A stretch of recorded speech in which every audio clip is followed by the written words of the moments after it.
Hello everybody, it's Elagatua. Welcome to another video.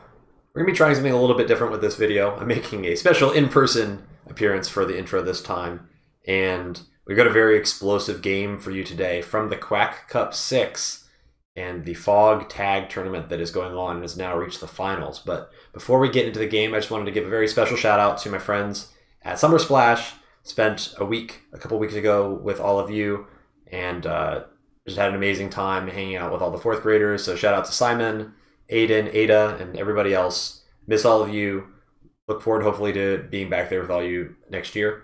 But until then, we've got a game to cover, so let's not waste any time. All right. So we're in the Quack Cup 6, and this is in the finals now. So all of the, divisions have completed, and now there are 8 players remaining, of which I am one. And the finals in this tournament are extremely star-studded with incredible players. Even some of the Smacky Cups have had some unpredictable results over the last couple finals. But Quack Cup, all the favorites for the most part, went really, really far in this tournament and are still around. And just looking at the brackets, you've got Jackley Man and Get Good, Immoralum? I'm sorry, I don't know this player's name, and now this is my one freebie I get because everybody butchers my name, Ugugula, right? So I get a pass, right? So Immoralium. Anyway, help me, please, help me. Versus Gimme Candy. So I don't know either of those two players, and that's kind of funny. They got matched up against each other. So a dark horse player is making it through to the semis for sure. And then we have Talos and Kill Me First, two names that I think everybody should be familiar with if you've been following Fog on this site for very long. And then finally, the last game is myself versus Elio, and that's just kind of funny because the other most recent tournament game I played was against Elio in the Smacky Cup 6. If you want to see how that went, you can check out that video, although you probably already have in all likelihood. But we're getting a rematch now in round 1. Didn't have to wait long to meet each other again in a tournament match. And maybe not even the last time that we're going to be meeting in a tournament because the Smacky Cup 5 finals are underway as well. And if the cards fall the right way, there could be a third match between us. Although there's certainly a very long way before that happens, because that would require both of us winning very challenging matchups. So regardless, this is a very star-studded finals, and the first map in the finals is a map that everybody's pretty familiar with, because this is one of the, I'd say, kind of the classic maps, and all the maps in the Quack Cup have actually been relatively well-tread maps, not a whole lot of new ones showing up. And that's fine because really we're testing out the fog tags, and so the COs are kind of the new element of this, and the maps are more predictable to kind of limit the elements that are getting changed at one time. And so this round 1 map is Verdenois for Realsies V2, something like that. I forget the exact name as it's written, but this one we've covered very recently. This was, I think, Smacky Cup 3 finals round 1. I think that's what it was. I think it was Smacky Cup. Yeah, I think that's right. Smacky Cup 3 finals round 1. Well, whatever it is, I will put a link to the description. So if you want a map breakdown on this map, I cover this map breakdown in far more detail in the other video. So go check that out. The simplest recap that I can give you in like less than a minute. You've got all your deploy stuff up here and down here. And then you really got kind of your 3 primary contested properties over here and there. And then you kind of got these 2, which are like secondary contested situationally. And that's the whole map. That's basically all you need to know to enjoy this game. And if you want more, check out the other video. But we're not going to spend a whole lot of time talking about that because there is something that is very new that we are going to spend a lot of time talking about. And that is going to be our COs. So here are the COs that are available in this round 1 matchup. This is unusual. As you can see in the left-hand box, there are no check marks, which means nothing is banned. That's right, literally every CO is pickable. So that means Tier 0 COs are back. We had Tier 0 COs in round 1 of the Quack Cup 6. Not the finals, just the round 1. And actually, I think all of the COs were available for both slots, and you got some really crazy combinations. And that one produced a pretty entertaining video and a pretty entertaining game. But what we learned from that experiment is that a pretty strong meta emerged, shall we say. A pretty strong meta emerged, and it became very clear that Hachi Kanbei was basically the combo. And if you're picking anything else other than that, you're kind of griefing yourself. And this is not quite the same because on the right side, we are limited to about Tier 3 and below, although we do have Kindle and we do not have Drake. So your Tier 3 options are really just down to Kindle, Rachel, and Andy. And I guess you could choose a Tier 4 CO if you wanted, or I guess Lash is in there, although I think the odds of anybody picking Lash are pretty remote. And Rachel for Tier 3 is pretty severely downgraded compared to the other two. So you're mostly looking at like maybe Kindle or Andy as your two primary choices, but in order to figure out what your kind of secondary CO is, which is the Tier 3 CO, you really need to figure out what your primary CO is going to be, and that's the Tier 0 CO. And so you can pretty much ignore anything that is not in Tier 0, and your Tier 0 COs are going to be Colin, they are going to be Kanbei, Sensei, and of course Hachi. Those are the 4 that generally are banned universally in Fog because they are game breaking to some extent. However, there is one CO that stands all above the rest, and frankly is so broken that in my opinion they probably should be considered in a Tier -1, because if you're not picking the CO, you're basically grieving yourself. It is Hachi. Hachi is absolutely bonkers tier broken and is just far and away better than any other Tier 0 options as your primary CO on this map. And if you're not picking Hachi, you are basically begging to lose against anybody of this caliber that's in this finals. Like, unless you have like a handshake deal with your opponent to pick something else just for variety's sake, like, you should be maining Hachi. There's just no chance that anybody else can stand up to him. And so before we move on to the secondary COs, I want to show you this game that's been kind of going on in the background, because this is a game as from one of the other Quack Cup finals in one of the lower divisions. And this is a Hachi versus Kanbei game. And I think we should spend some time talking about Hachi a little bit. We're not going to spend so much time talking about Kanbei. But Hachi breaks all the rules about how you need to play Advance Wars. And to be honest, going into this game, I have never played Hachi before. This is unironically my first game with Hachi. You look at my profile if it's recently after this video, but it says, one game out of however many I've played, like 200 or something. One game with Hachi, and this is the first one. So I've never played Hachi before because Tier 0 COs, you don't get a chance to play them very often. But Hachi is all about the superpower. So first of all, Hachi's charge bar is incredibly small.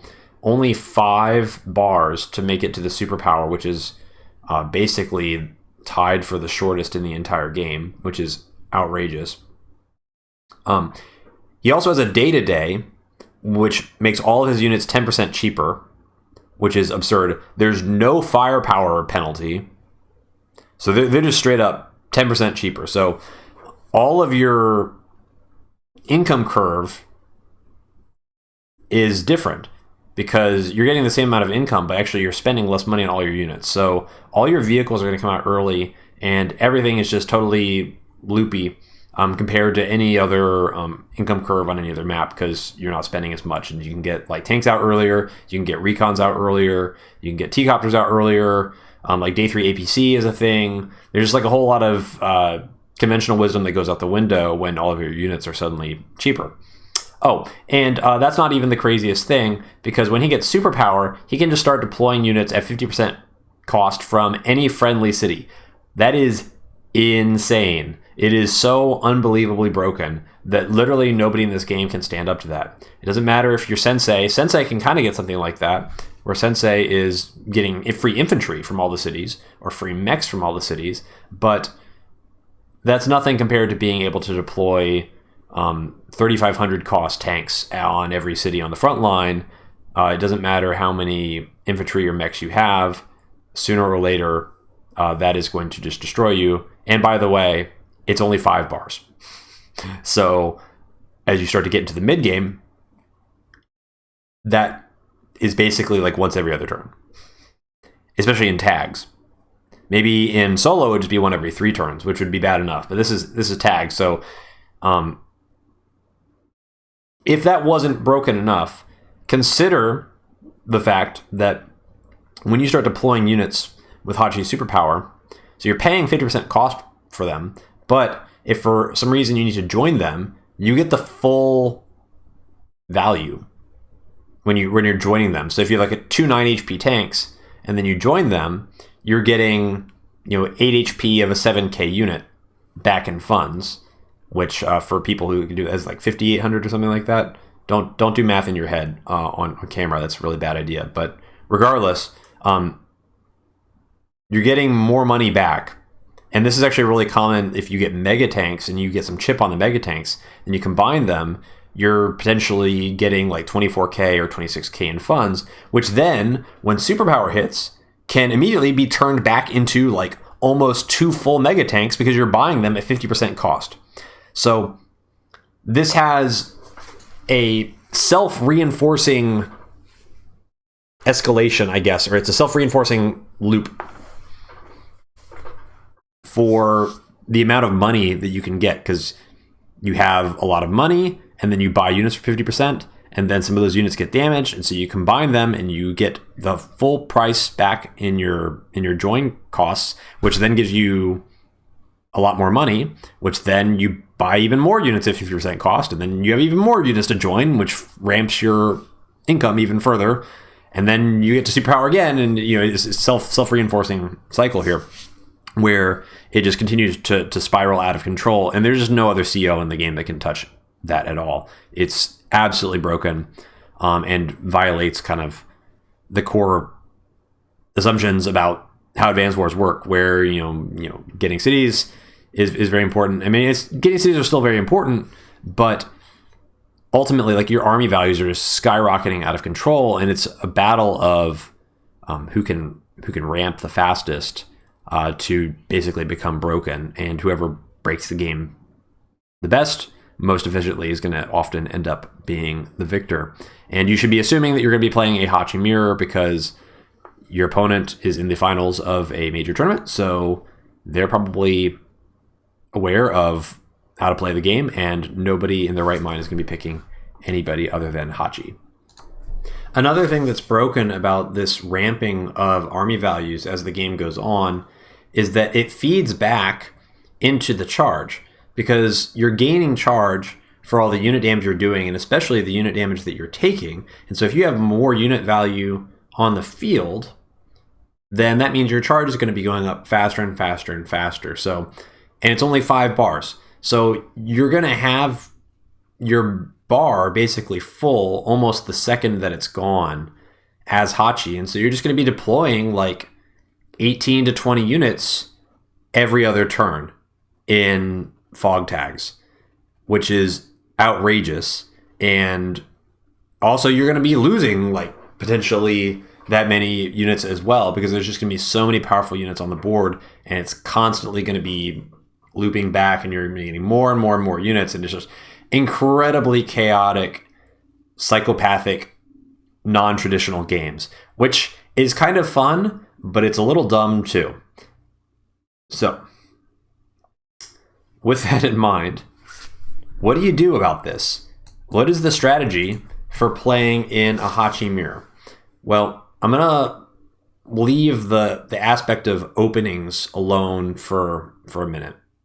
Let's talk first about just the high level strategy, because this is not a normal Advance Wars game, and so you can't treat it like a normal Advance Wars game. You have to play completely different than you would play in any other matchup in order to take advantage of how broken this CO is. So everything depends on whoever gets the first superpower, because when you get the first superpower, you're going to build stuff on all of your cities, and it's going to be like 20 units probably. And then, most likely, the next turn, your opponent's going to get their superpower. And so then they're going to build like 20 units. But if you get the first superpower, your units get to move off the cities and attack stuff first. And so there's some ways that you can kind of work around this, where you maybe build your units a little bit farther back if you're the second player to get the superpower. But it is very, very beneficial to get the first superpower, because if you get the first one, you get all your units on the board, and then you switch to your secondary CO, and then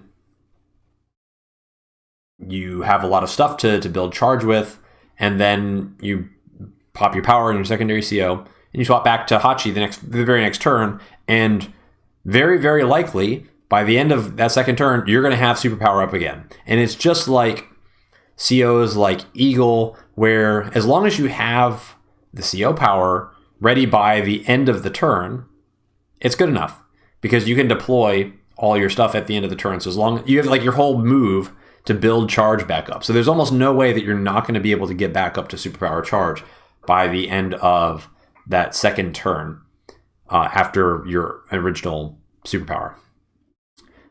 So that's kind of the flow. Now, the challenge is when you start out, what you really need to do is you need to try and figure out the minimum amount of unit value that you can build that will allow you to lose enough stuff that will get you to your superpower. And the second that you have that much stuff out on the board, you basically need to stop deploying units entirely. Maybe you just build infantry. Maybe you build infantry. Maybe you stop building infantry entirely, because as soon as the superpower starts coming online, you're going to be getting like 10 infantry per turn from your backup cities that are farther away at half price. And so every single infantry that you don't build or every turn of infantry that you don't build is like 3,000 funds, which is almost an extra tank when you've got superpower. So you're kind of griefing yourself by spending any money on stuff that's not, or the stuff that's not deployed on your superpower turn, because on your superpower turn, everything is discounted 50%. So you really, really need to save as much money as possible. And the more turns of money that you can save and still get your superpower, that means you're going to be able to build way more expensive units, and way more expensive units across both of your fronts, especially, that are going to, the power from those like tech units that you're building is going to outweigh the power of any units that you'd be able to deploy leading up to that point in the game. And so you're better off just deploying as little stuff as possible as soon as you know that, okay, I have enough stuff to basically get charge for superpower. Furthermore, sometimes when you're starting to get close to that superpower, or that amount of units that's going to give you superpower, you might want to start investing in units that are very easy to sack, because getting the first superpower is so unbelievably important that it's actually way better than it would normally be to sacrifice a lot of units in really horrible trades just to build charge, just to ensure that you get the first superpower. So units like recons actually become incredibly good, because you can drive recons into tanks and that's 4,000 charge very easily. Or copters at some point can become good, because if they can run into an anti-air, then they can build charge very easily for you that way. You can understand maybe why this matchup is so weird. Like all the fundamental ideas of Be efficient with your trading, and fight well in the early game. Build units from your base every turn. Like, none of these assumptions hold true anymore. It's all out the window. It's a completely different game that barely even resembles a normal Fog experience, or just Advance Wars in general, for that matter. So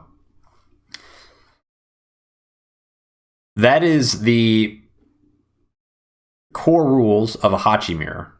Now, let us go back and let's look at the COs again, because now this whole dance of who gets the first superpower first is incredibly relevant when we start looking at our secondary COs. And really, you're looking at Kindle or Andy are probably your primary COs. The reason you can throw Rachel out entirely is because Rachel's AoE, it might seem like it's good on its face, but 2 out of the 3 are going to be magneted towards infantry clusters. And if there's one CO that has a really easy time putting together massive clumps of infantry with nothing else around them, it's going to be Hachi. Because Hachi can build, you see it in the, well, I'll hide this so you can see it. Hachi has like 4 infantry up here because he can build on the city. And it'd be very easy to get more than that. You could get like 6 or 7 infantry in this corner trivially and magnet all of Rachel's power away. So she is far weaker, even though it seems like, oh, global damage might be good. Well, no, not exactly. So really, you're just basically looking at Kindle or Andy. And the truth is that there's really only one choice. It just has to be Kindle. And the reason why is, imagine what happens if you get the first superpower as Hachi. You build all your stuff, you switch to Kindle. Next turn, your opponent gets Hachi superpower and builds all their stuff. And then they have like 60k worth of units on their cities, because that's where you deploy from. And then it comes back to your turn and your Kindle. Urban Blight on every single thing. It's insane. And worse, if your opponent is also Hachi and Kindle, you get a chance to move all your stuff off the cities so they can't actually do the same thing.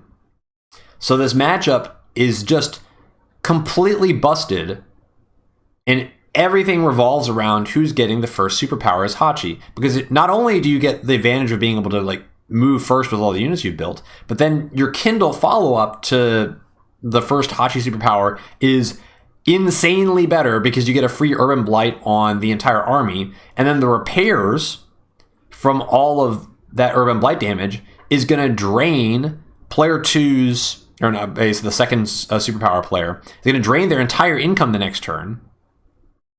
And then this creates this vicious cycle where that income gets drained, which means it doesn't get banked. Because as soon as you get the first Hachi superpower, you're basically never deploying from your bases again. All of your income from that point forward is just going to get banked for the next Hachi superpower, because it's happening like every other turn. So you would never... There's no point to building units from your bases again at full price. Like, that's insane. You would never do that. You would build them at half price, like way closer to the front. So you should be always doing that. But if you're getting that first superpower and then your Urban Blight, your opponent is going to get superpower with 1 turn of income banked, because all their income is getting drained by repairs that 1 turn. And so they're also getting superpower every other turn, but one of their income turns is getting drained for repairs. So it's insanely broken. The dynamic is insanely broken, and especially like the charge bar for Hachi is only 5 bars. So much of the actual game depends on who just gets that first superpower. And if you get it, then you have a almost unassailable advantage for the rest of the game, because you have this insane synergy with Urban Blight that that your kind of income engine is going to be spiraling out of control, but your opponent's is going to get cut in half. And that kind of self-reinforcing loop, well, it works for one player and it doesn't work for the other player. So this is a very silly dynamic. The CO combinations I mean, there's just really one choice, right? It's just Hachi Kindle. And that's kind of what I've discovered with a lot of these tier 0 games, is that there just seems to be one CO combination that is so much better than every other CO combination that there's not even a meta that can develop. It's basically like you have to pick the optimal combination, or against like an opponent that has any idea of like what they're doing, it's just unplayable. It doesn't even matter if there's a skill gap. Like it's so fundamentally broken in favor of the broken pairing that there's no way to overcome it. So that is my take on the COs. Let me know what you think. But what you're about to witness is, well, I thought it would be stupider than it was. But this is a very explosive game. If you like non-stop action, crazy swings, things blowing up everywhere, well, maybe Hachi Mirror is what we've all been missing. But it's just not going to resemble anything like you've seen before. With that being said, let's switch over to the game. All right, so we're in the game now, and if you take a look at the top right corner, you can see that I have gone for Hachi Kindle, and actually my opponent has gone for Hachi Andy. And I mean, that is the other, I guess, theoretically viable combination, but if you're going to play Hachi Andy, you're basically focusing your entire game on you must get the first Hachi superpower. If you do not get the first Hachi superpower, the Urban Blight combo is just going to absolutely annihilate you and make the game unplayable. So you have no choice but to find a way to get this first superpower and hope that maybe your opponent doesn't know how important that is, or isn't playing carefully, or something like that. Because that's basically all it's going to come down to. But Kindle's cracked, and even if somehow you do manage to get the first superpower as Hachi, well, you might not be dealing with Urban Blight, but you might be dealing with high society. And that is also insanely broken. So we'll see how this plays out. But surprisingly, we don't have a mirror. And actually, all of the other 3 games in the finals, other than this one, all ended up being mirrors. Mirror matchups. I think we had a Hachi Kindle mirror, a Hachi Andy mirror, and then there's a Kanbei Andy game, I think, which is kind of weird. I kind of wonder if they hand shook on just not picking Hachi. And if so, then that's fair play.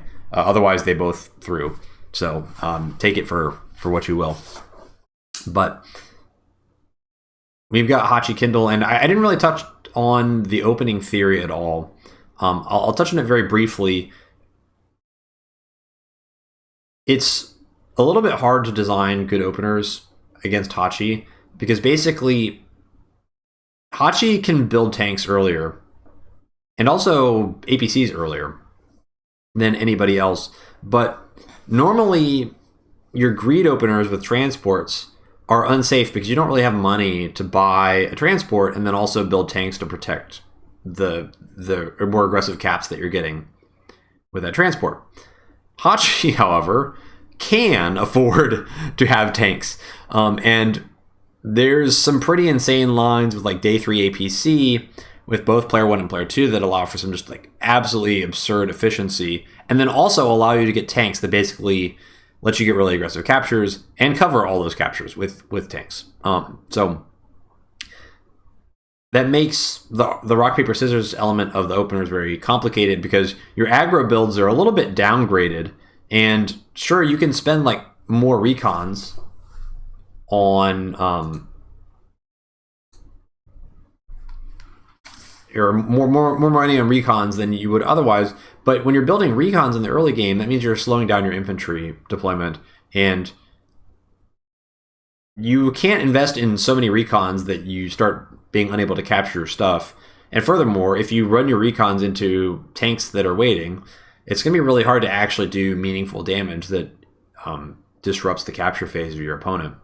Although it might generate charge for you, which might be good in the long run as well. And I actually considered what is it? It's the Newman build that's like open 4 recon, strong side or something like that. I actually thought about that, thinking that maybe I could just like suicide recons until I got first superpower, but I ended up against it because I just thought it was so likely that it would get shut down really hard, because you're always going to have early tanks in this matchup. So I think aggro's downgraded a little bit because it's just so easy to be safe, and you need tanks eventually anyway, so you're always going to have them, and that's going to make you a lot less vulnerable to aggro builds. But greed is also very good. So I ended up going for, well, let's kind of get into this game, and we'll talk about what I did. So just doing very standard stuff early on, and into day 3, I'm not going for a day 3 recon or APC or anything. I'm just keeping it very simple and a little bit uninspired, and we're gonna be sending this first infantry down. We're gonna be skipping past these properties because basically I want to do this property.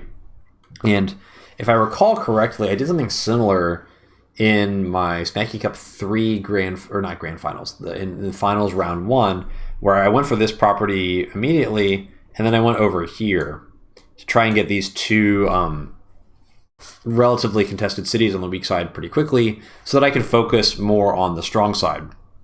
We're going to be doing something similar this time as well, but instead of going this direction, I'm actually going to go this direction instead. And then we're going to leave this city for later, because this one's more centralized. And so if this city ends up getting harassed, I'm going to have some stuff over here that I can shift over to this point, and it's going to reach there more quickly. And I'd rather just have this one locked down early on so that I can kind of ignore it. And if it gets under pressure, then I can ideally defend that with infantry long enough to shift some other forces over there and defend. So we'll see how that plays out in the next couple of turns, but that's what my cap order is. And day 4, still all infantry. So we're banking some money now. I'm carrying about 6K over to my next turn. And the reason for this is I could build could I build a tank? I'm not sure. Maybe I could have built a tank. I didn't do the math, but I think I could have actually. But there's no real reason for me to have a tank, because I'm not even capturing stuff that's far away from the base now. I have plenty of time to build a tank later on, and the more infantry I build early on now, it is going to influence the speed of my capture game.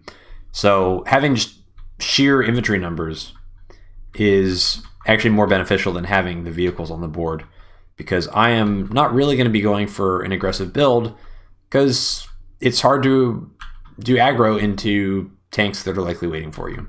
So instead, now it's day 5, and now I'm going to be building double vehicles. I'm building recon tank, the old classic day 5 recon tank build. Generally, this is not a thing. You don't usually have enough money to do this, but we're Hachi, so all the rules go out the window, and we're just going to be sending these guys strong side.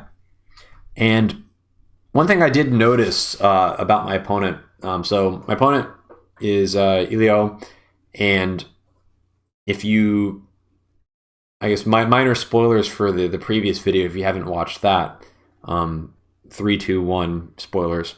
I did something very naughty in that previous game and kind of cheesed him out of a match without really giving him a chance to participate in the match, because my build was kind of a one-time only cheese build that ruined the meta on that map a little bit. But so, and when I looked back on that replay, I could tell that there was a lot of thinking and preparation that went into his preparation for playing against me. And so I was like, okay, noted for the next time we play, which I knew was likely to be soon based on kind of how some of the brackets were going to be generated. So I just kind of noted that, and the build that he chose was kind of an aggro greed variety. And so I was like, I'm just gonna do something like safe and reasonable, because I don't often do that. I love my greed builds. I love like crazy aggro builds. I love like really sharp builds that take advantage of like some really complicated interaction or sharp timing or whatever. And so in this game, I'm just like, if I just do something normal, like that's almost like the least expected thing that I could do. Just something very, very basic. So that's what we're doing. And we're just going to be sending these guys strong side and completing more captures very efficiently. And we're going to get another recon as well, because you do want a number of recons on this map just to kind of see what's going on, potentially help with harass. And we're just going to full send to the strong side. We see nothing, which is nice. So no like really early recons blocking stuff. And then I send the tank down there. And so what's going to happen here is I'm trying to remember if I exactly what I do next turn. All right, I think I remember what I'm doing here. So a tank goes here. Tank can flex. So if you're going to receive an aggro build, often what's going to happen is recon's going to end up on this city, and it's going to block, and then this guy's going to go down here and smash into the recon, and then and that's not ideal. And then you have to find some way to remove the recon. So this recon can actually go down in this direction and to here, and then 1, 2, 3, 4, 5 sees the city. So this backup recon can kind of make sure that this this city is clear. And actually, if this city is clear, then I'm going to skip this guy down immediately and take this early, and then this guy's going to come follow up the capture here. And this is going to, if this works out, then I'm going to get all my weak side cities very easily, and then I can send everything to the strong side without any fear. But another reason why it's here is that sometimes you'll see recons show up here or here. And so especially if like there's an early recon here or in this forest, well then I've got 2 vehicles ready to kind of block this. So it's kind of covering pretty much all of the aggro options that I could face. This is classic safe opener stuff. Kind of my least favorite type of opener, but sometimes you got to mix in that stuff. It's never really worked for me. Every time I've mixed in a safe opener, it's just never worked out. And build in an anti-air. And what do you know? What do you know? For the first time ever, the safe opener is finally going to pay dividends, because I am 1,000,000% prepared for that recon to show up in that forest. Oh, happy day. The rock, paper, scissors champion is back. And now this is just automatic move here. And free recon.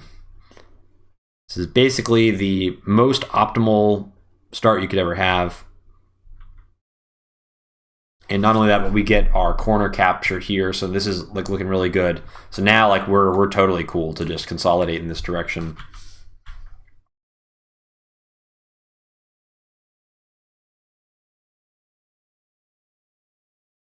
And now it's all vehicles. We built all of that infantry up front, and we're Hachi, so we have way more vehicles than we ought to be able to buy. So tank, artillery, recon, and we're starting to get to the point now where we almost need to start thinking about not building any more vehicles. It seems crazy. It's like it's day 8, right?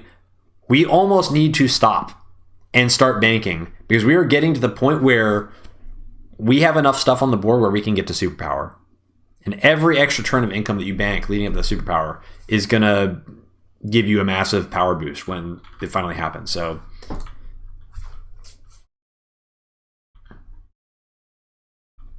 finishes that capture on that city. And now I'm like, well, great. There's no counterattack. I just got a free recon. Might as well keep going.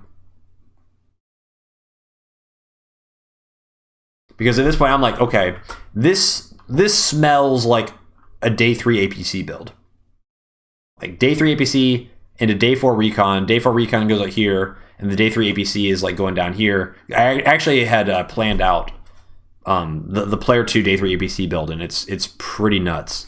And so I was like, okay, well, I'm probably just giving up this city because nothing came to fight me here. So this one's gone, but at least like I can just go aggro in this area because I got all this stuff here and it's picked off a recon, and there's a good chance I can make his life difficult. So I can basically, I go, so recon here, this infantry here, and then put the tank on the city. And it's like, hey, free infantry. That's pretty good. And then also, I think I want to do the recon here because you don't really want to put recons on roads because then they get one shot by tanks. You really want to avoid getting your recons one shot. But anyway, just kidding. It's the other recon. That's why I had him here. I had him here because I knew that I could attack with him the next turn. So second recon comes over, knock him down to 5. So now we can clear off the infantry and then put the tank on there because we see nothing. So this is like great. This is looking good.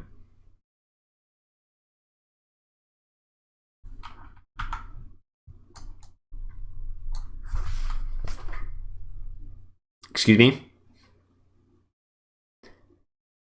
I should have known better. So this is kind of like Advanced Wars lore, but I had another game on this map a long time ago where I had this exact situation happen where I got trolled by a recon and infantry not clearing off a city, or not clearing infantry off a city with 0 towers. That was an 83% roll that I whiffed. And for some reason, I just thought it was automatic. If I had realized that it was not automatic, I probably would have used this recon instead. But now this infantry is living, and I have no good options. So I'm like, well, that's terrible. But maybe at least like I can block this city.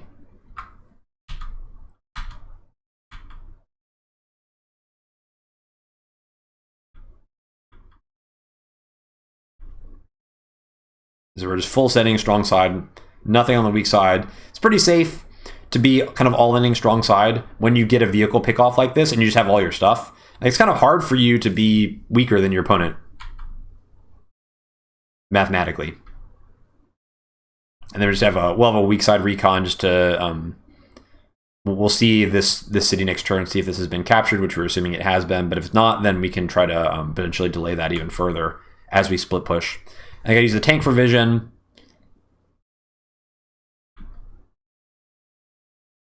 Ugh. Well, I don't love this. The good news is that it is a little bit awkward to deal with this guy. So you can kind of one-shot this guy with a tank. But if you want to one-shot this guy with a tank, then you have to put the tank here.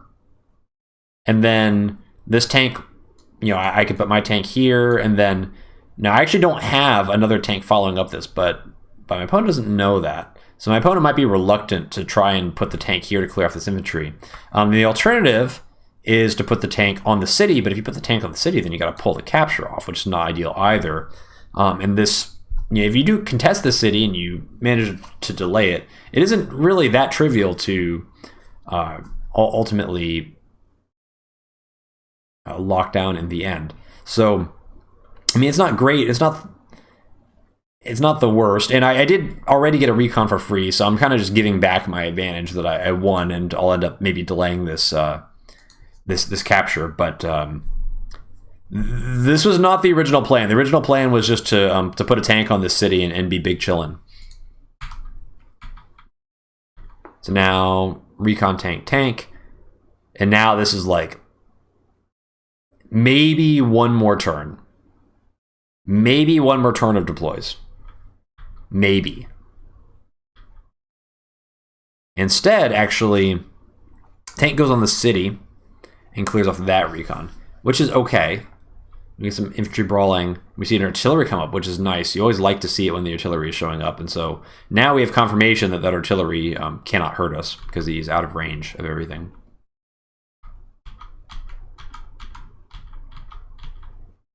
And capture, and he actually join caps the infantry. I love to see this. Like, whenever anybody join caps against me, I'm always happy to see that. I'm like, great. If you want to just kill an infantry for just to ensure you get the city, like, I'll give it to you. It's almost, it's a kind of a pet peeve of mine. Like, I think people join cap way more often than they should. So that's like a free unit, and it's a weak side infantry, and it seems like all the vehicles are kind of making their way over to the weak side, because that's where my pressure is. And now there's one less weak side infantry, so it seems all right to me. And so now we can just continue fighting. We're going to take the remaining strong side captures. Unfortunately, I have to play this turn without a comm tower, and we see that this city has actually not been taken, which is very, very surprising. I was really sure that this was going to be gone already, but it turns out not the case. Okay, so what am I going to do with this turn? Well, the good news is that it's pretty clear what my opponent wants to do. This guy is going to go into this forest, and he's going to block off this city. So this guy's job is to get the city, and I pretty much have a one-turn window to try and get it. And the thing is, in a Hachi mirror, the capture phase is pretty important, because as soon as you start getting the powers involved, it suddenly becomes very, very difficult for cities to actually flip. By the time cities are flipping, the game is usually decided, because you just have so many units like exploding into each other that being able to establish control of a part of the map for any extended period of time, like 2 turns, and with like Kindle powers and stuff like that, is like good luck, right? It's going to be really, really hard. So I actually, like, it almost doesn't matter what I sacrifice to get this city. I need to make a wall and try to ensure that I get this capture. And it's okay if my anti-air gets killed, or I lose a recon or a tank or whatever. If the city is mine for the rest of the game, when my superpower hits, that's 1 extra unit that I'm making every 2 turns for the rest of the game. So any sacrifice now is probably worthwhile. And also, any sacrifice right now is extra charge to get me a superpower faster. So again, the rules make no sense. So we take out the infantry, we get to block with the tank, block with the recon, block with the anti-air, and I'm like, okay, if this is all you've got, then the only way you're going to get in here is if somehow you send the tank into the recon, and then you pull this infantry off, because we know that this forest is empty, because we saw the infantry come out of here to join cap onto here. So we know that these infantry are not close enough. So and we saw pretty far down here. So I mean, I guess there could be like a vehicle down here that maybe could reach this from like the side or something like that.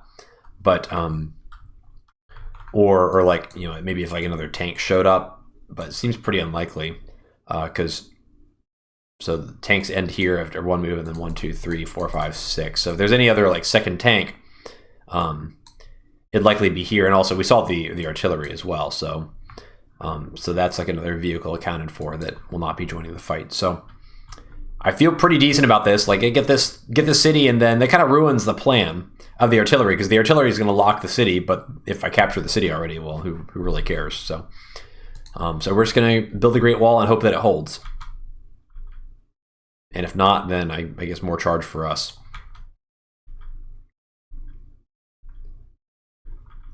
And this is our final turn of income. This one is like a little bit questionable. I think I'm already at like 1 bar.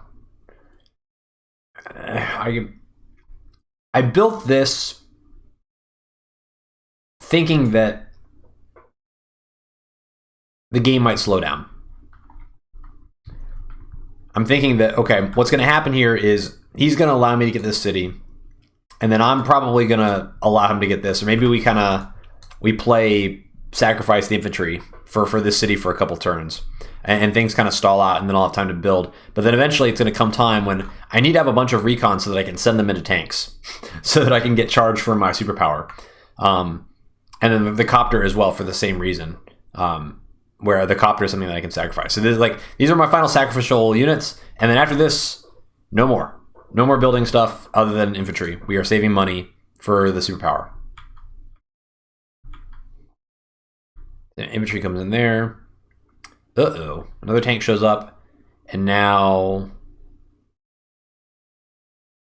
my recon is dead.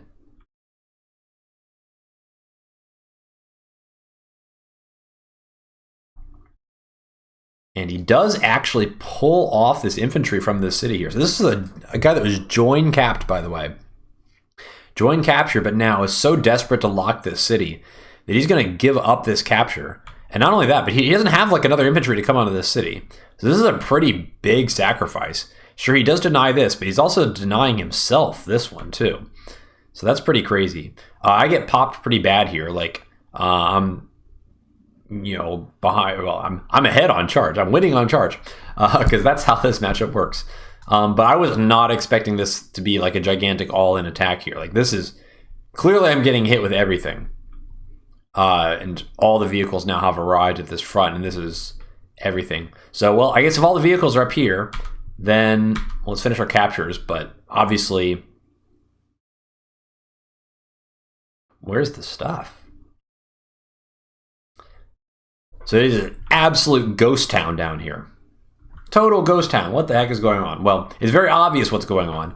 Everything is being sent here. Like, literally, all the infantry are getting pulled. All the vehicles are getting pulled. It's all coming this way. There's absolutely no doubt in my mind. And we know, like, oh, what if there are vehicles in these forests? No, there can't be vehicles in these forests. Because what the heck captured this property in the corner? Well, it's an infantry. Where did it go? Well, it went in here. Has this been captured? Where did that infantry go? Probably in here. Or like I guess the comm tower went to here, right? But then this guy captured this city. Yeah, so unless there's like an infantry on this city here, then he's probably in the forest. So it's really likely there's just infantry in both of these forests. Because there's just no dudes down here. Like, where'd they all go? So that's the green light to attack is what that means. So I go in and we're like, okay, well, if you got nothing down here, then we'll posture with these infantry. After we've kind of finished our strong side captures, and well, we didn't get this one, but now we've kind of denied this one, at least for a little bit too. So it's not like the worst situation in the world in terms of income. And I'm just gonna peace out. I'm like, okay. And we're gonna back off here, and then this artillery is designed to punish anything coming into these two forests. Because this guy is retreating here, you know, very suspiciously. And if you're going to want to clear anything out of here, then you have to stick guys in here, and it's very likely that, you know, anything attacks this tank, then it's going to be in artillery range. Anything goes in the forest, it's going to be in artillery range. It's just really likely that this artillery is going to have something to shoot at by the end of this turn. So I do like that artillery positioning. And yeah, sometimes you just got to know when to retreat. And this will give the rest of our stuff time to get in position. And then once we've got all these recons, then these guys can hopefully sacrifice themselves and unlock that first superpower for me. And once that's there, then pretty much should be winning. I think in retrospect, even building these infantry is actually probably a mistake. If I'm going to bank, I should probably full bank. But this is my first game as Hachi, so suboptimal to some degree. Okay, so now tank comes up to this city here, the top right, and so now there's like a wall of tanks here. There's 3 tanks along this diagonal there.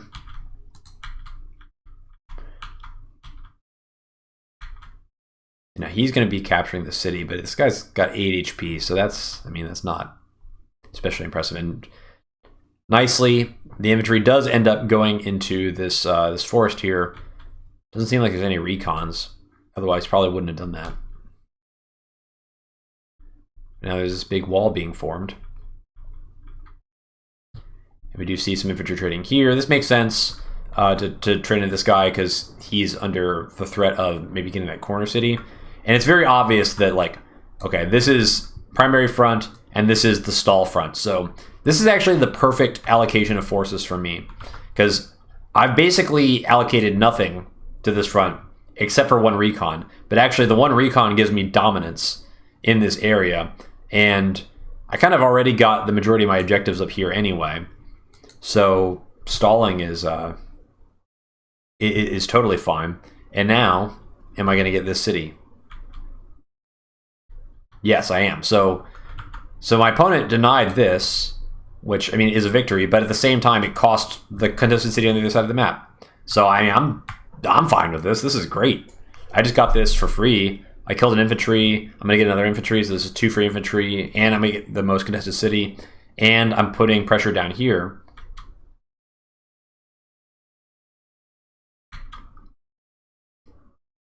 And now we go in. I was actually expecting the artillery to be here. I don't know why I thought it would be there. I guess I thought this spot was more exposed than it needed to be, and I think like going here would require me to make some difficult breakthroughs of the tank wall, which I think I planned it out such that I could do that, but then it ended up being here, and kind of all that went out the window. But regardless, the artillery is here. I mean, it's still a good spot for it because it's still covering all of the tank spots. Like it's hitting all these locations here. But again, winning the fight doesn't actually matter. The only thing that matters is getting enough charge, because this is a Hachi mirror. So we go in here, we get vision of that, so we've kind of cleared off this infantry wall. This is kind of nice. We go in there, clear this guy off, and then we pop the artillery, and this is good enough. This is good enough, and my... Oh, I should also mention by this point, we were live gaming this. There was not the normal level of preparation that went into these turns. This became a pretty casual game pretty fast. So I wasn't really looking at the charge that carefully, and I went into this tank and I went into this artillery, and I was like, oh, he's got that copter there, and I've got this anti-air here. And he's got a lot of charge all of a sudden. Wait a minute. Wait a minute. Like, 1,000,000% he's going to be able to get first superpower if he wants it. All you have to do, you just sacrifice this copter, and you're there. Like, 1,000,000% it's happening. So I was like, oh, man. Well, fine. So go ahead and just clear off as much stuff as I can. And what I want to do is I want to put enough stuff here and defend my properties. And when I say defend my properties, I don't mean defend them from getting captured. I mean have something on my cities so that when I get the second superpower the following turn, that he can't block it with one of his units. So basically I can pull this infantry off and then build a unit from this city. Because if he's got a unit on my city, then I've got to clear it off before I can build something on there. And that might be tricky, depending on it, like if it's a tank or something like that. So I put this infantry there, thinking that he's probably not going to want to spend like a tank and an infantry shot taking this out when there's all these other targets that he needs to basically focus on. And so we're just going to capture this. This is not going to work. This is to force him to allocate infantry that I can then trade into. Because we killed this infantry down here. We know about these two infantry. So okay, these guys both go to this infantry, and then the counterattack turn, I can potentially clear these off, and then the counter push. Like there's not going to be much counter push for the city because all the infantry will be gone. And then this guy goes down here because I see no vehicles down here, and I'm like, okay, well he's not going to be able to capture the city, but if my opponent doesn't have any vehicle, they can reach the city, then it's going to be blocked for his superpower turn. And that means -1 unit count. Again, just weird Hachi mirror things. And then our recon army arrives. And then also we put the copters, making sure to cover everything, because it's likely that like this copter is going to sacrifice in his anti-air. So we just need we need like a backup anti-air to deal with this copter, which is our own copter. And I build 3 infantry again. This is inexperience by me. This is inexperience. I should not be building these 3 infantry. This is a mistake. I needed that money. That's like a tank that I won't be able to build on my superpower turn because I built 3 infantry instead. So tank shows up. I'm kind of happy to see a tank because I'm like, I wonder if my opponent started banking at the right time. Like, did my opponent realize that they were going to get superpower this turn? Maybe I'm going to have like I'm gonna have 3 turns worth of income to build with, and my opponent only has 2. And if that's the case, then this game's just gonna end. But anyway, so tank dies, anti-air goes into the anti-air. So this is clear. This is sacking. This is sacking for charge. My opponent has just figured out kind of the optimal way to sack for charge. Sacks that tank. Sacks a recon. Sacks an infantry. Kills an infantry. Still not quite there. And finally, now the superpower is ready. So, I mean, you did have to sack a decent amount of stuff. He damaged his own anti-air, damaged his own copter, damaged his own recon. But at the same time, like, unless I clear those guys out, they're going to get healed by hyper repair, by Andy. And so all that damage is going to get thrown into my face. So, and it's not going to be meaningful damage. So I need, like this turn, I need to clean all these weakened units up.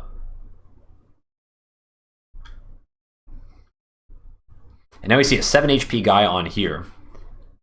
So, I mean, he did deny this city, but he also denied his city for a very long time. We see more infantry show up. We see a recon show up here. Oh, this is a recon being built. Sorry, this is a recon being built. So this is another really important thing about having this recon down here. Having this recon here means I get to see what he builds. Let me see a medium tank here. So I have this recon and a mech.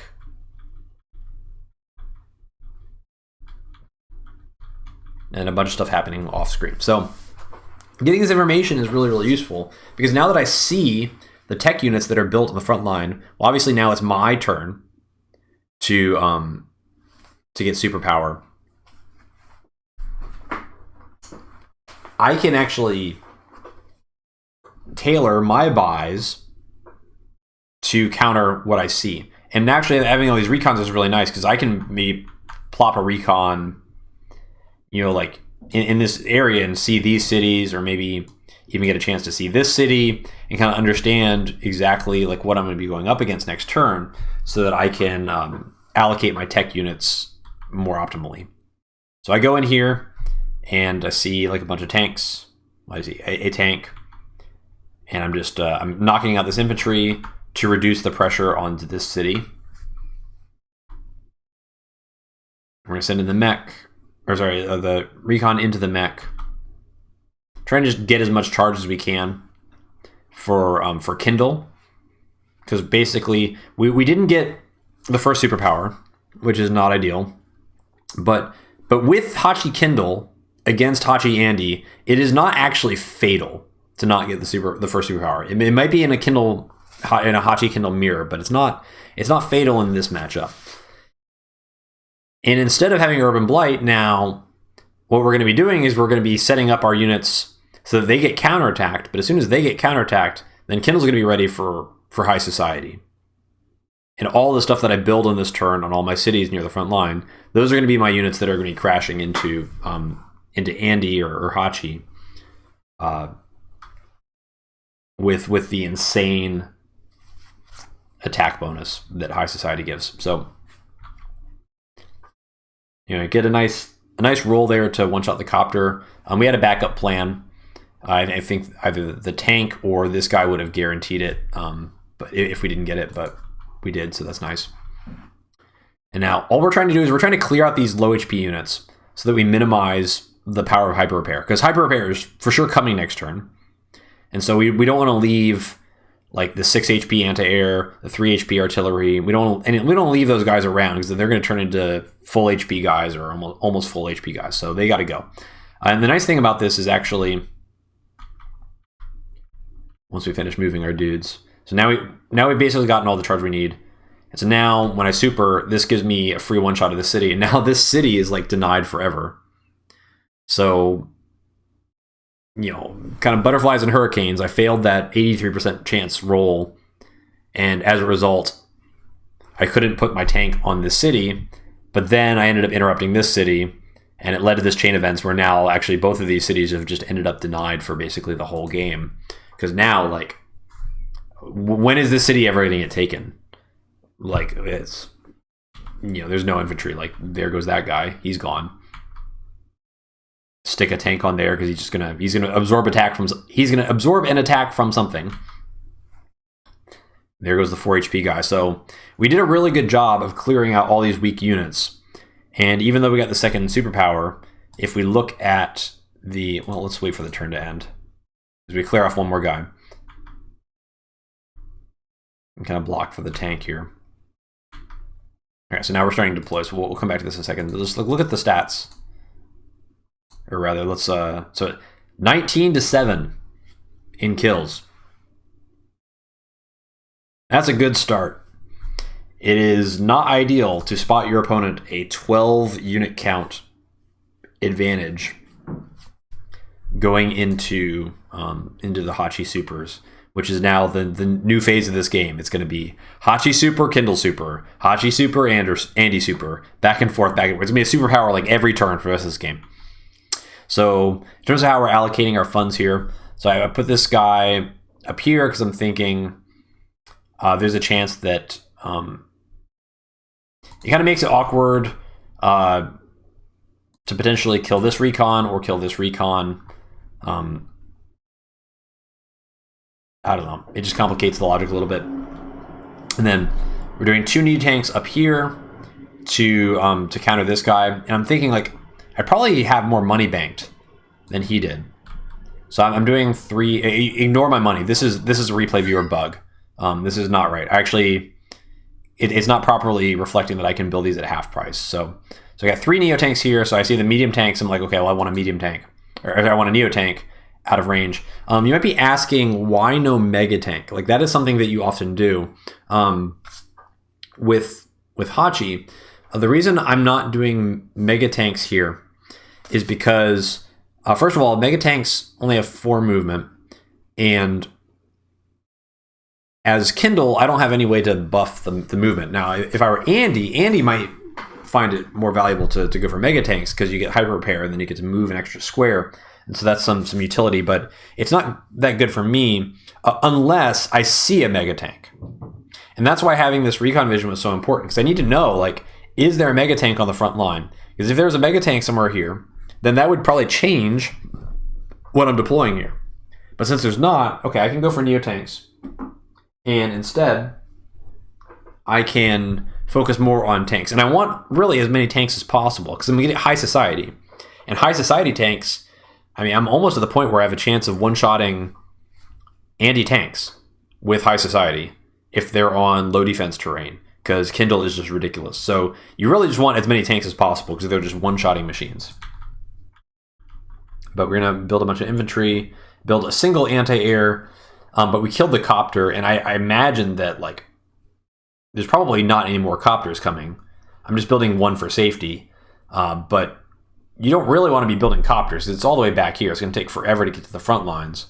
And by this point, like, Andy should have been saving and banking. So I'm not really expecting anything to show up there. Get just a extra recon on this side because these 3 recons are very likely to all die. So we need something else. And a recon on the other side as well. And with what's left, we're going to try and build as many tanks as possible. Now, one thing that I see people, well, you don't see a lot of Hachi mirrors, so maybe I don't see people. But one mistake that I would expect maybe lesser experienced players to make is thinking, oh, I've got these cities on the front line. I should build tanks there. Not necessary in this circumstance. Actually, building infantry there is optimal, because what is going to happen next turn? All this stuff is going to attack into the infantry, but then the stuff that attacks the infantry is going to be next to cities. And I'm Kindle. At least next turn I'm going to Kindle. And Kindle, with high society, stuff next to a city is going to get one shot. So alternatively, if our opponent like tries to put too much on cities, like, I mean, I could always urban blight too. Like that's not out of the question as well. But it seems really likely that I'm going to be high society next turn. So you want those infantry there just to absorb attacks. And maybe if my opponent had more infantry in the vicinity, I might change my mind and elect for like maybe like a recon or something like that, something that'll take 2 hits from a vehicle. But regardless, infantry on the very front line, not a bad option, especially when you got all this stuff that can counterattack into whatever attacks your infantry. That's kind of the ideal setup. And that way you ensure like you've got all your units that you've built to actually participate in the fight. So now, well, let the explosions begin. It's just going to be non-stop deploy, explode, deploy, explode, deploy, explode. It's non-stop blowing up. All right, more explosions. So medium tank comes in, hits a recon. But that's fine. That's why we built the Neo tank up here. The Neo tank is like, okay, wherever this medium tank goes, like everything's in range of the Neo tank, and so this Neo tank is just gonna massacre the medium tank.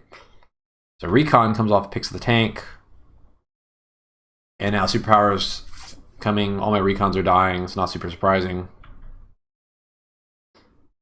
And a copter shows up. What the heck is this copter doing? Why was this copter? When I saw this copter, I was like, maybe I'm in really good shape, because you know that copter has to be built like 2 turns ago, right? 1, 2, 3, 4, 5, 6. 1, 2, 3, 4, 5, 6, 7 with the extra movement from the power. So if he built that copter 2 turns ago, maybe he's only got 2 turns worth of income to build with, and I had 3 turns of income to build with on my turn. So I mean, if that's the case, I'm just gonna have way more stuff from the Hachi super, and so it's like, well, I don't have an anti-air on this side necessarily, and I can't really deal with the copter, but it's not actually concerning. It's actually, you know, like, wow, like that was a copter built at full price. That could have been a mega tank and a tank if it hadn't been built. Like, it's crazy. I mean, not a mega tank and a tank, but it's like, I don't know what is 18,000. I mean, it could have been like a medium tank instead, right? Something like that, or rockets or something. Who knows?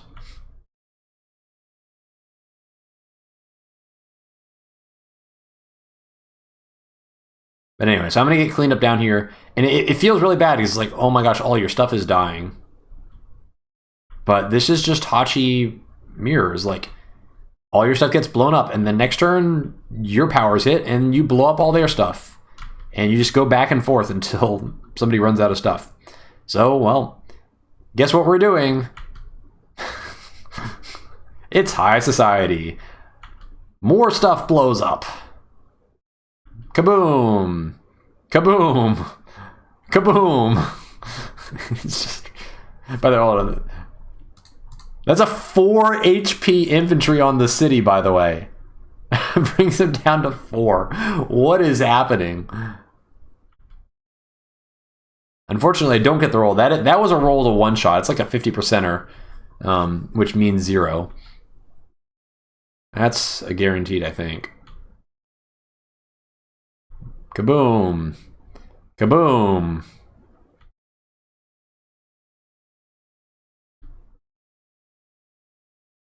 Kaboom. Kaboom. And then we smash into the Neo tank. And we see, oh, well, there's 1 artillery. Like, that's okay. Like, artillery does about like 40% to a Neo tank. So you're trading 1 HP. You're basically trading half a Neo tank for a full Neo tank. That's not horrible. Should have the tech advantage when all is said and done, regardless.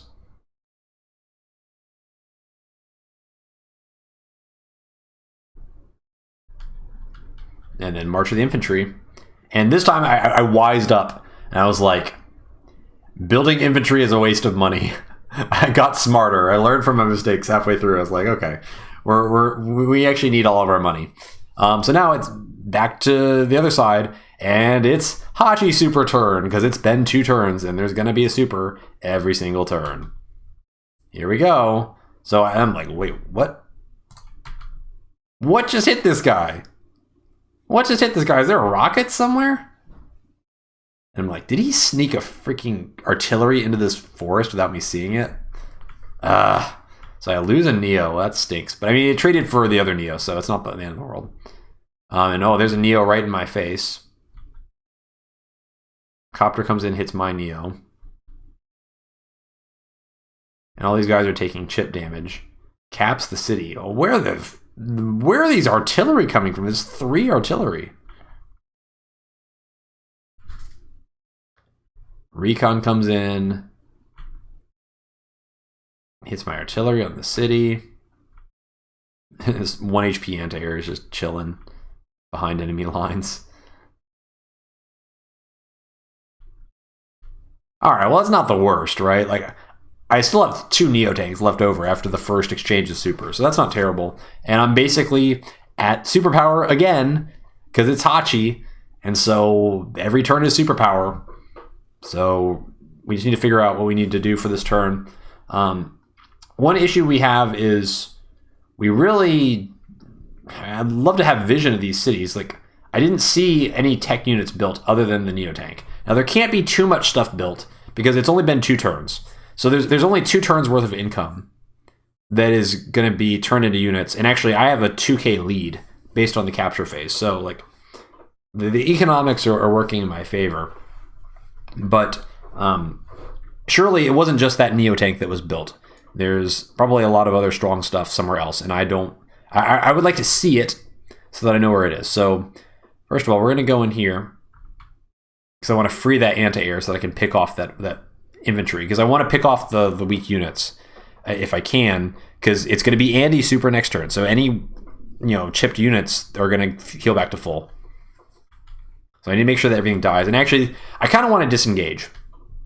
I'm a little bit overextended right now. And I just pick off some units that are overextended. And we're just going to be big chillin'. Set up a wall here. Sneak the recon into the forest. And that's why the recon was really important. I see the second Neo tank. So all the commitment is on this side. So now I have the key information to inform what I build with my superpower. Now I know, like, okay, I need to be ready to handle an attack from 2 Neo tanks, not just 1 Neo tank. So I need to deploy appropriately for that. So that's why you can't just invest everything into tanks the whole time when you're building stuff. You need to make sure you have at least like 1 recon left on each front, just so you can kind of get this information and be prepared, especially if you're the one who's gotten the second superpower. That is the only good thing about getting the second superpower, is you can kind of scout what they've done and be able to react accordingly. So we pull out of artillery range. I mean, I can't really do anything about the artillery in here because I need to clear this guy off, and he does go down to 4. So I guess I could have ignored him, but I just want to clear him off entirely because I want to build from this city and just force him to spend attacks clearing an infantry here.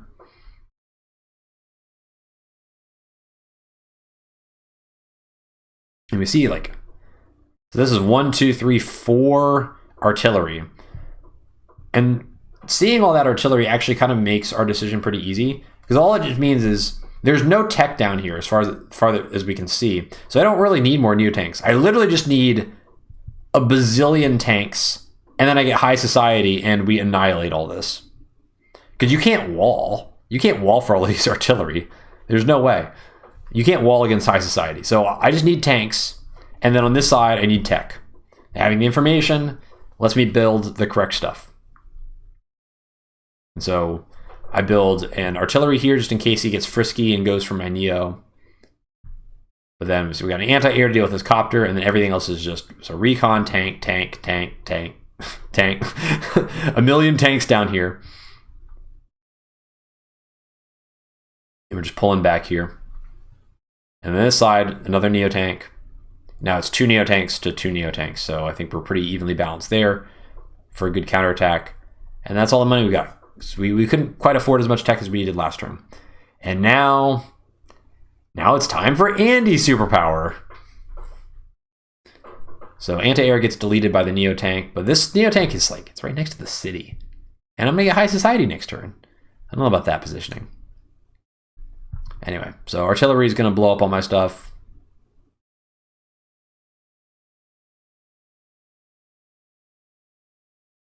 Really fortunate this recon doesn't get discovered. And hyper upgrade goes off. Just capture the city.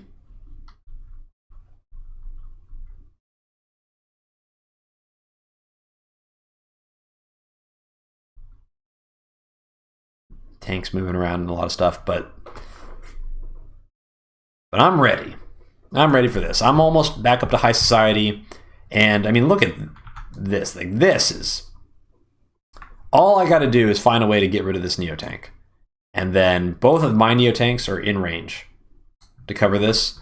Get rid of this guy, and then the second neo tank comes on the city and will one shot this guy, and then what? Like, it's cooked. It's cooked. So we take the copter for free. That's just a freebie. And now I just need to get charge. I don't have that much charge to get, like 7k. But this is Hachi mirror, and we've got millions of units on the board. And generating charge is very easy. We can just sack whatever we feel like. So I'm going to sack this guy because I need this guy to die. Sack this guy to clear this guy off. And now I've got high society. Artillery hits this.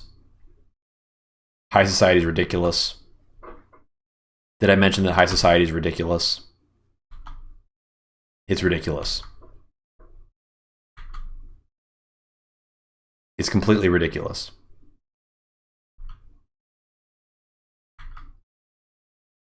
Kaboom. Kaboom. And that's the end.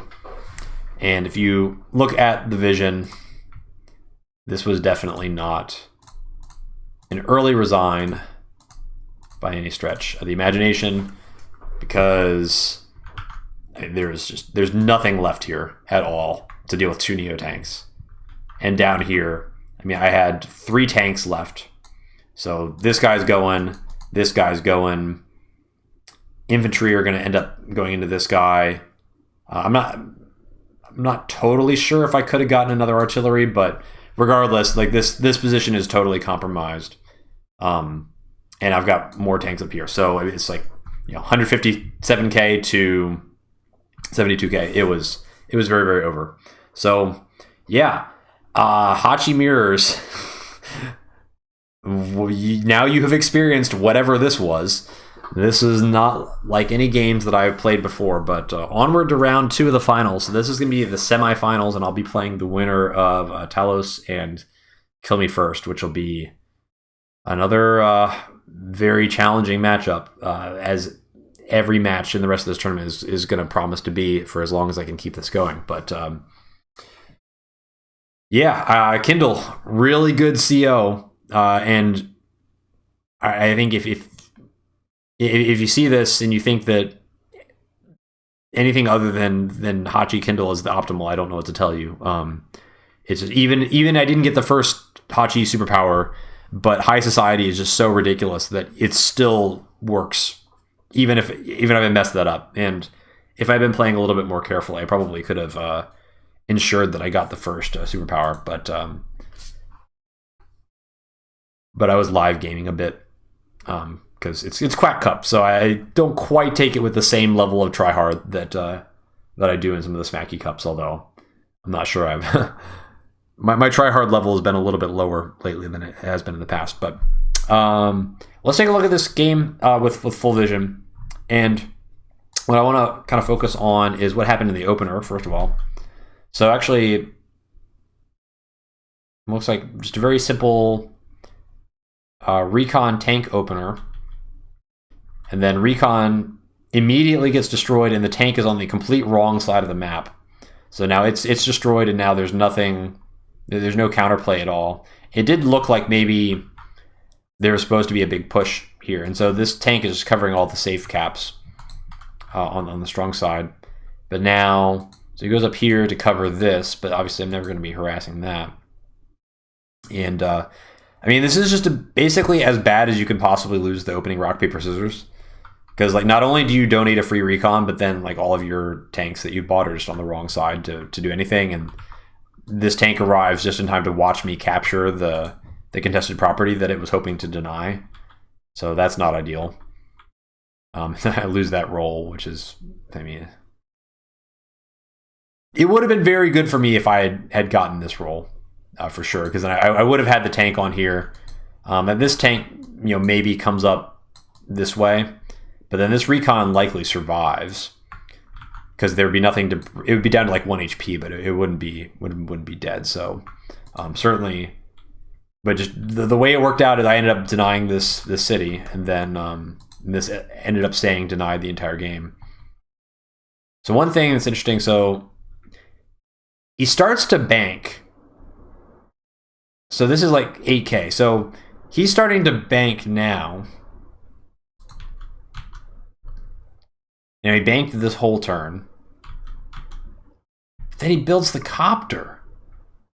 I just think this is a huge mistake. Building this copter it's -2 tanks. It's almost -3 tanks.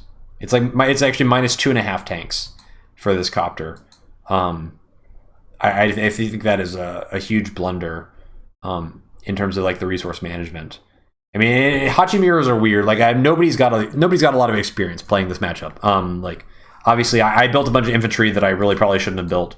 And this, I mean, this buy actually ended up kind of working out pretty well. But like I didn't need infantry here. I didn't need infantry the next turn. Like that could have been 6K extra. That would have been 2 tanks.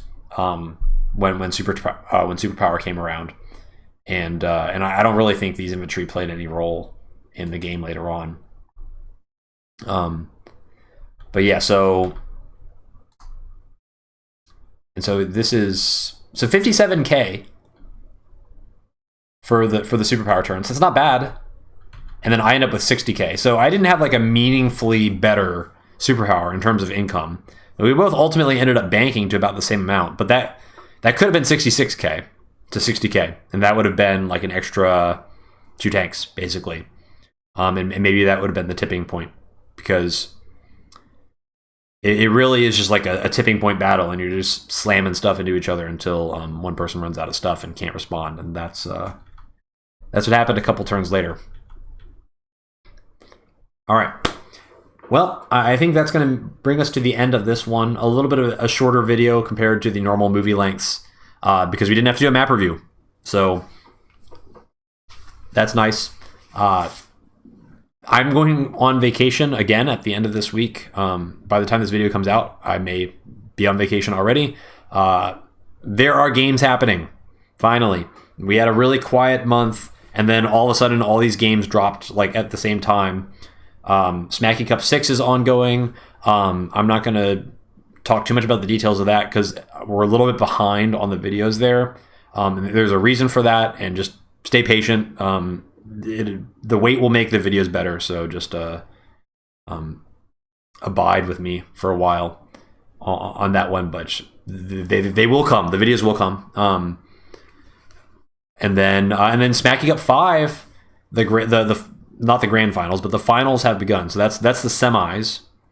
So it's a round of 4 against Jackley, our buddy, who for some reason we just always meet each other. Like every single tournament we meet each other, and it's not impossible that we can meet in this Quack Cup 6. If we were both to make it to the finals, that would be the grand finals, which would be ridiculous. So that should be a really good match. Although the map, I really don't like the map. I don't think Jackley likes the map either, which is fair. But nonetheless, we'll save the ranting for that video whenever that game ends. But so a couple of games ongoing, and then obviously round 2 of this one, we'll have to probably wait a little bit because Talos, I think, is kind of a notorious slow player. And also is in the it was not in the Smacky Cup 5 finals because Laska Larnar took him out. So yeah, Smacky Cup 5 finals, it's all the usual suspects. It's Elio, Laska Larnar, Jackley, and me. And so Laska Larnar, Smacky Cup 2 grand finals, Smacky Cup 4 grand finals. Elio was or is in Smacky Cup 5 finals and was in this match as well. And we already played in Smacky Cup 6. And then Jackley Man needs no introduction. So all the usual suspects are back in the Smacky Cup 5 finals. We'll see how it goes. I'll give it a shot.